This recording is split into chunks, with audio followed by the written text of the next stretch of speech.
മുകളിൽ ഒരാളുണ്ട്.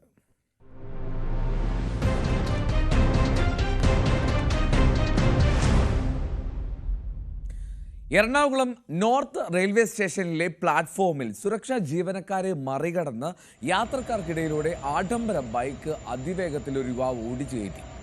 റെയിൽവേ പോലീസും RPF ഉദ്യോഗസ്ഥരും പിന്തുടർന്നുവെങ്കിലും ബൈക്ക് ഉപേക്ഷിച്ച് യുവാവ് കടന്നു കളഞ്ഞു. രണ്ടാമത്തെ പ്ലാറ്റ്ഫോമിൽ ഇന്നലെ പുലർച്ചെ 4:40 സംഭവം. ബൈക്ക് ഓടിച്ച പെരുമ്പാവൂർ മുടിക്കൽ സ്വദേശിയായിട്ടുള്ള അജ്മലിനായി റെയിൽവേ പോലീസ് തെരച്ചിൽ ആരംഭിച്ചിട്ടുണ്ട്. ഇതുവരെ പിടിയിട്ടിട്ടില്ല, ഒളിവിലാണ്.